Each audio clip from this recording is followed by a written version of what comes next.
નમસ્કાર. દૂરદર્શન સમાચારમાં આપનું હાર્દિક સ્વાગત છે. સૌપ્રથમ નજર કરીએ મુખ્ય સમાચાર પર. જાપાનના વિદેશ મંત્રી ભારતની 3 દિવસની મુલાકાતે. બંને દેશો વચ્ચે વ્યૂહાત્મક અને વ્યાપારી સંબંધો અંગે થશે ચર્ચા.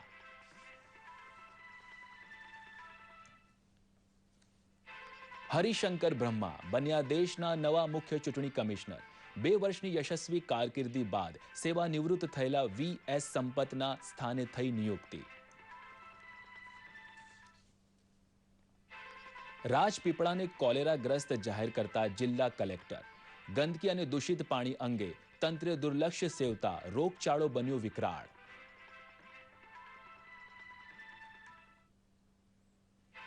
અને અમેરિકી વિદેશ મંત્રી પહોંચ્યા ફ્રાન્સની મુલાકાતે. ફ્રાન્સના રાષ્ટ્રપતિ સાથે પેરિસ હુમલા અંગે કરશે ચર્ચા. કુવૈતમાં શાર્લી એબ્દો મેગેઝિન સામે યોજાયા દેખાવો. અને હવે સમાચાર વિગતવાર. જાપાનના વિદેશ મંત્રી ફ્યુમિયો કશિદા 3 દિવસીય ભારત પ્રવાસ માટે દિલ્હી પહોંચ્યા છે.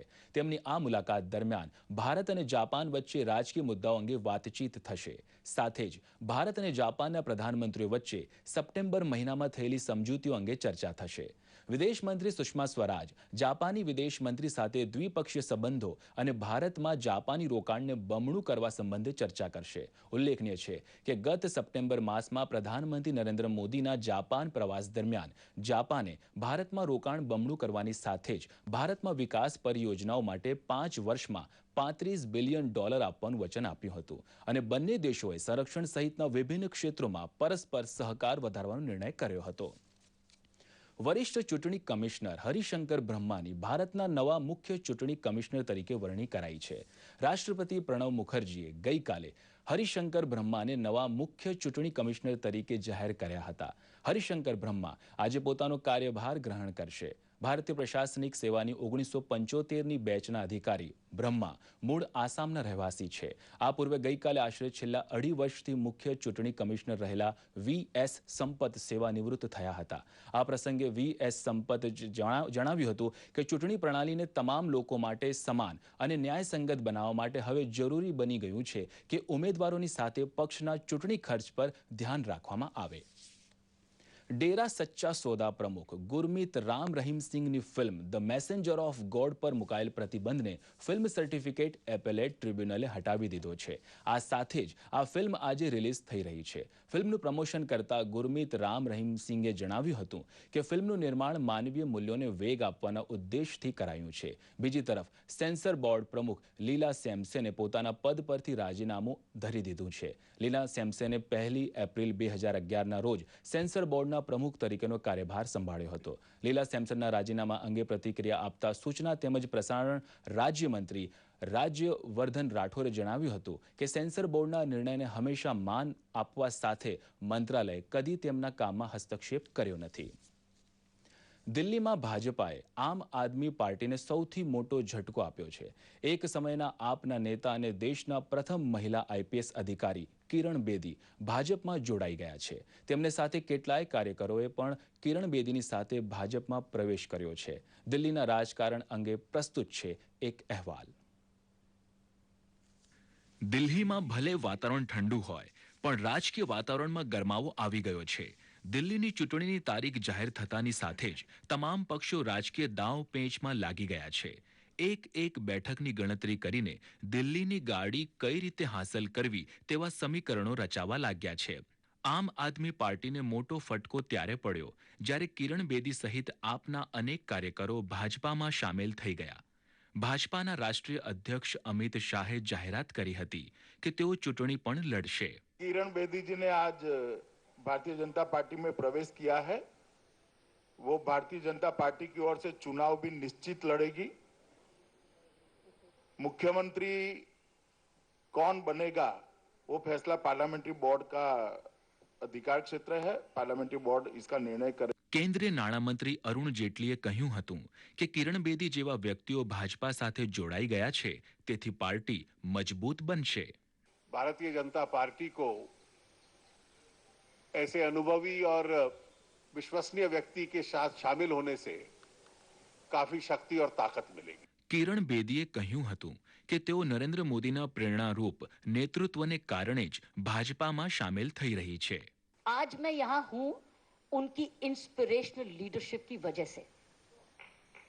साथियों, ये उनकी इंस्पिरेशनल लीडरशिप बहुत सारे भारतीयों को बदल रहा है और अब मेरे जैसे व्यक्ति को अगर आज बदला है तो मैं समझती हूँ करोड़ों बदल चुके होंगे. જેમ જેમ દિલ્હીની ચૂંટણી નજીક આવતી જશે તેમ તેમ દરેક પક્ષોમાં આયારામ ગયારામની સ્થિતિ સર્જાશે. દૂરદર્શન સમાચાર, અમદાવાદ. દિલ્હીના રાજકારણમાં તમામ ઉથલપાથલ વચ્ચે આરોપ પ્રત્યારોપના માહોલે પણ રંગ પકડ્યો છે. ભાજપ અને આમ આદમી પાર્ટી વચ્ચે ચાલી રહેલું ધમાસણ ચૂંટણી પંચ સુધી પહોંચ્યું છે. દિલ્હી ભાજપ અધ્યક્ષ સતીશ ઉપાધ્યાયે આમ આદમી પાર્ટીના નેતા અરવિંદ કેજરીવાલે કરેલા વીજ કંપનીઓ સાથે સાંઠગાંઠના આરોપોને પગલે માનહાનિની નોટિસ પાઠવી છે. તેમણે આરોપોને પાયા વિહોણા ગણાવવા ઉપરાંત ગઈકાલે ચૂંટણી પંચ સમક્ષ ફરિયાદ પણ કરી હતી. જો કે અરવિંદ કેજરીવાલે પોતાની વાત પર અડગ રહેતા જણાવ્યું હતું કે આ અંગેના પુરાવા પણ રજૂ કરી દેવાયા છે. કોંગ્રેસે દિલ્હી વિધાનસભા ચૂંટણી માટે ગુરુવારે પોતાના 15 ઉમેદવારોની ત્રીજી યાદી જાહેર કરી હતી.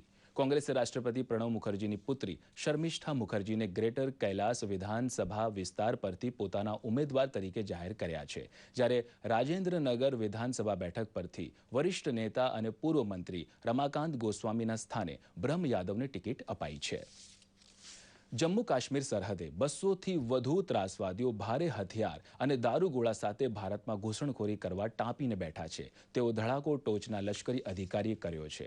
16મી કોરના જનરલ ઓફિસર કમાન્ડિંગ એવા લેફ્ટનન્ટ જનરલ કે.એચ. સિંઘે જમ્મુ ખાતે પત્રકારોને જણાવ્યું હતું કે અમેરિકી રાષ્ટ્રપતિ બરાક ઓબામાની ભારત યાત્રા પૂર્વે મોટા પાયે ત્રાસવાદીઓ ઘુસાડવા માટે સરહદની પેલે પાર ભારે ચહેલ પહેલ ચાલી રહી છે.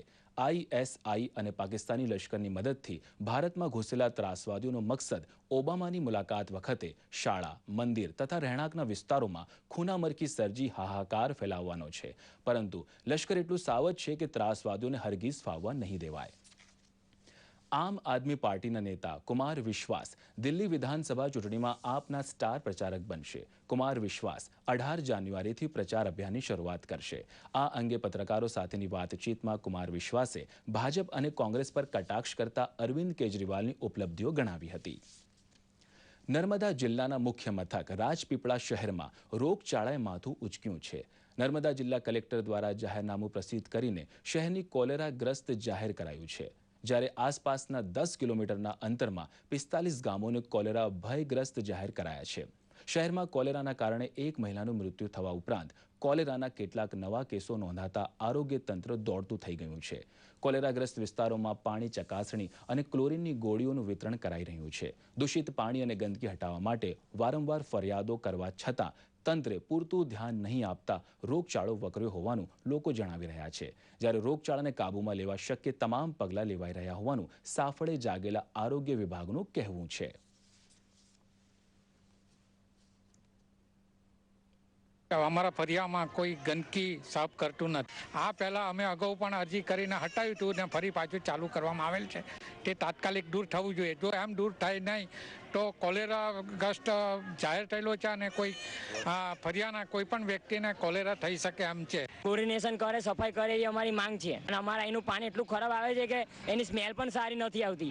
એટલું ગંદુ જ પાણી આવે છે. સ્થાનિક રહીશો દ્વારા અવારનવાર બી કલેક્ટરશ્રી, નગરપાલિકા, ચીફ ઓફિસર, પ્રમુખશ્રીને રજૂઆત કરેલ છે, છતાં પણ કોઈ એક્શન લેવાતો નથી.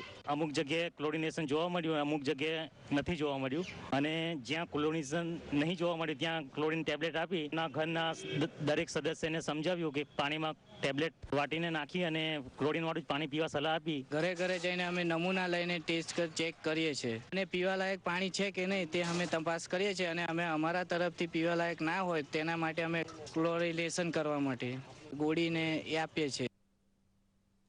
પાટણમાં કૂતરાના 5 નાના ગલોડિયાને જીવતા સળગાવી દેવાનું અધમ કૃત્ય કરનાર પ્રોફેસર સામે પોલીસ ફરિયાદ નોંધાવવામાં આવી છે. એક બાજુ મકર સંક્રાંતિ પર્વ પર દાન પુણ્યનો મહિમા ગવાઈ રહ્યો હતો, ત્યારે બીજી બાજુ પાટણની પીકે કોટાવાલા કોલેજના પ્રોફેસર નલિન ગામિતે માસૂમ ગલુડિયાઓ પર જ્વલનશીલ પદાર્થ છાંટીને તેમને જીવતા સળગાવી દીધા હતા. પ્રાણી અત્યાચાર નિવારણ સોસાયટીના હિચકારા કૃત્ય અંગે જાણ થતાં સંચાલક વિરેશ શાહે પ્રોફેસર સામે પોલીસ ફરિયાદ નોંધાવી હતી. મહેસાણાના અન્નપૂર્ણા મંદિર ખાતે એક અઠવાડિયાથી ઉજવાઈ રહેલ મંદિરના પ્રતિષ્ઠા મહોત્સવનું આજે સમાપન થશે. મંદિરમાં શિવાલયના શિલાન્યાસને 1 વર્ષ પૂર્ણ થવા નિમિત્તે આયોજિત આ પ્રતિષ્ઠા મહોત્સવ અંતર્ગત ભાગવત કથાનું આયોજન કરાયું છે, જેમાં કનકેશ્વરી માં કથાનું રસપાન કરાવી રહ્યા છે. કથા દરમિયાન આનંદનો ગરબો, શિવ, સંધ્યા, મહારુદ્ર યજ્ઞ, ભંડારો તથા કથામાં આવનાર ભક્તો માટે પ્રસાદની વ્યવસ્થા કરવામાં આવી છે. સમગ્ર રાજ્યમાંથી આવેલા 50,000 જેટલા ભૂદેવો અહીં એક સાથે ભોજન લઈ રહ્યા છે. અને હવે જોઈએ કેટલાક મહત્વના સમાચાર સંક્ષિપ્તમાં. પ્રધાનમંત્રી નરેન્દ્ર મોદી આજથી શરૂ થઈ રહેલા ઇકોનોમિક ટાઈમ્સ ગ્લોબલ બિઝનેસ સમિટને કરશે સંબોધિત. 2 દિવસીય સમિટમાં ભાજપ અને વિપક્ષના અનેક નેતાઓ સહિત અનેક કંપનીઓના સીઈઓ સહિત 500થી વધુ લોકો લઈ રહ્યા છે ભાગ. અરુણ જેટલી આ સમિટને કરશે સંબોધન. ક્ષેત્રીય સંતુલન સાથે વિકાસને વેગ આપવા માટે પૂર્વીય ક્ષેત્રીય પરિષદનું 21મું સંમેલન ગૃહમંત્રી રાજનાથસિંહની અધ્યક્ષતામાં આજે પટનામાં મળશે. સંમેલન બાદ ગૃહમંત્રી બિહાર, ઝારખંડ, ઓડિશા અને પશ્ચિમ બંગાળના મુખ્યમંત્રીઓ સાથે પૂર્વ ઝોનમાં વિકાસ માટેની જરૂરિયાત અંગે કરશે વિચાર વિમર્શ.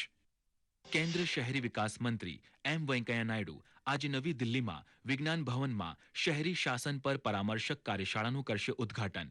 કાર્યશાળામાં ઉત્તર ભારતના 9 રાજ્યોના 130 શહેરના મ્યુનિસિપલ કમિશનરો લેશે ભાગ. શહેરી વિકાસ સાથે જોડાયેલી યોજનાઓની કામગીરી અંગે થશે ચર્ચા. બદાયુ સામૂહિક દુષ્કર્મ કેસમાં સીબીઆઈ દ્વારા સાક્ષી રજૂ કરવાનો આજે અંતિમ દિવસ. 2 સગીર બહેનો પર કથિત સામૂહિક દુષ્કર્મ બાદ તેમની હત્યાના મામલાને સીબીઆઈએ આત્મહત્યાનો કેસ ગણાવી દાખલ કર્યો હતો ક્લોઝર રિપોર્ટ. બેલ્જિયમના બેરવિયો શહેરમાં આતંકવાદ વિરોધી અભિયાનમાં સિરિયાથી પરત ફરેલા શંકાસ્પદ 2 જેહાદીના મોત, 1 ગંભીર રીતે ઘાયલ. કેથોલિક ઈસાઈઓના સર્વોચ્ચ ધાર્મિક નેતા પોપ ફ્રાન્સિસે પેરિસ હુમલાની નિંદા કરતા કહ્યું, ઈશ્વરના નામ પર હત્યા કરવી અયોગ્ય. સાથે જ કહ્યું કે અભિવ્યક્તિની આઝાદીના નામે મીડિયાએ લોકોની ધાર્મિક ભાવના ભડકે તેવી ટિપ્પણીઓથી રહેવું જોઈએ દૂર. વિશ્વ આરોગ્ય સંસ્થાએ જાહેર કરેલ આંકડા મુજબ ઇબોલા વાયરસથી ઘેરાયેલા 3 પશ્ચિમી દેશો લાઇબેરિયા, ગિની અને સિયેરા લિયોનમાં ઇબોલાના કેસોમાં જોવા મળ્યો ઘટાડો. ઇબોલાગ્રસ્ત 21,296 લોકોમાંથી 8,429 લોકોના નિપજ્યા છે મોત. વિશ્વના પ્રતિષ્ઠિત ઓસ્કર એવોર્ડ્સના નોમિનેશનની યાદી જાહેર.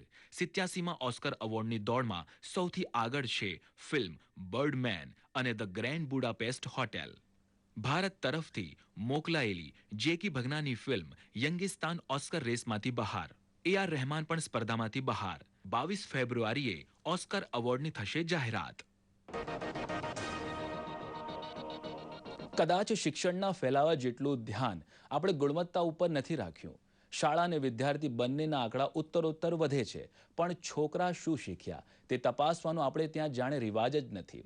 પણ હવે ચોંકવું પડશે, ચેતવું પડશે. પ્રથમ નામની સ્વૈચ્છિક સામાજિક સંસ્થાએ કરેલી મોજણીમાં બહાર આવેલું સત્ય તમને પણ જણાવવું છે. જુઓ આ રિપોર્ટ.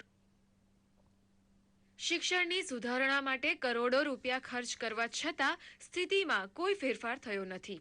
ખાસ કરીને ગ્રામીણ વિસ્તારોમાં હજુ સ્થિતિ દયનીય છે. એક બિન સરકારી સંસ્થા દ્વારા કરવામાં આવેલા સર્વેક્ષણમાં જણાવાયું છે કે સરકારી સ્કૂલોમાં શીખવાની પ્રક્રિયા હજુ પણ ઘણી જ ધીમી છે. ખતરાની ઘંટડી વગાડતો આ અહેવાલ પ્રથમ નામની સંસ્થાનો છે. સરકારી શાળાઓમાં ભણનારા વિદ્યાર્થીઓ ગણિતના સામાન્ય દાખલા અને અંગ્રેજીના સામાન્ય વાક્યો વાંચવામાં પણ મુશ્કેલીઓ અનુભવે છે.